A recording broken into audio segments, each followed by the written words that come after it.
on the radio said there were talented children already missing out in our primary schools. I replied, though obviously you couldn't hear me, but there were untalented children in our primary schools missing out.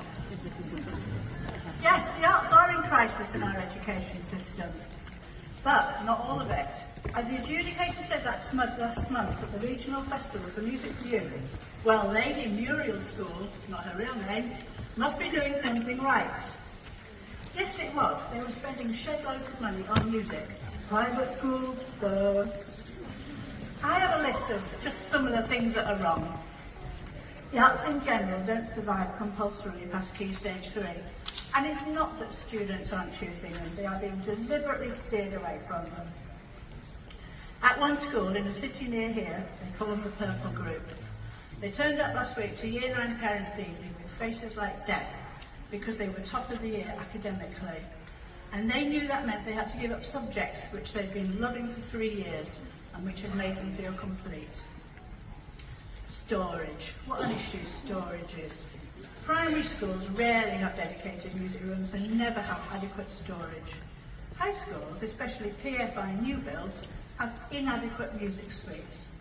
I call them suites. 2 rooms are covered and a studio with a glass window. Ofsted sat seaback. They should be abolished anyway, as they do nothing but harm.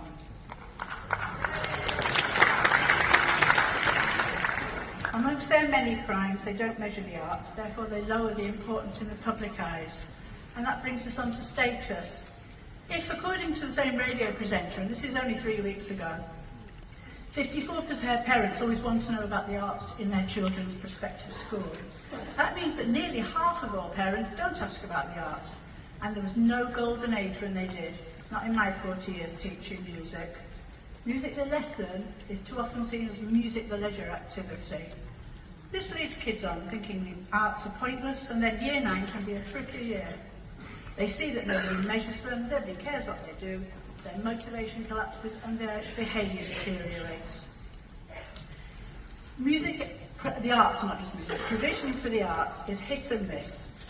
The pockets of excellence that do exist are enabled by supportive head teachers and determined staff, and nearly always validated by how they improve academic results. And I'm just throwing this in.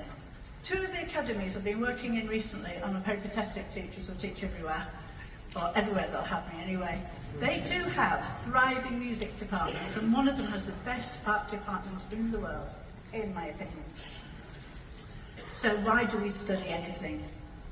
Children don't learn football or study maths so that some of them can become professional footballers and mathematicians.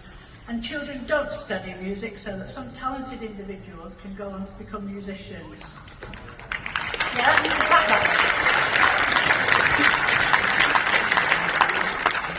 When we watch a play or a dance, listen to music or look at art, we do it with more enjoyment when we have an understanding of how it's created. And why do I single out music in this? All arts suffer in exactly the same way in their status, but music is most at risk as it's most expensive in terms of space, sound, equipment and specialist teachers. Because while 25 students can be in the same room painting, for example, quite different pictures, the same can't be said for 25 music students playing, for example, 25 quite different songs. I am simplifying wildly here. All our students need and deserve the arts, just for themselves, just for culture, just for life, not for industry. So much damage has been Victoria, could I ask you to wrap up? So much to rebuild. We must start now. Let's have arts for all and art for art's sake.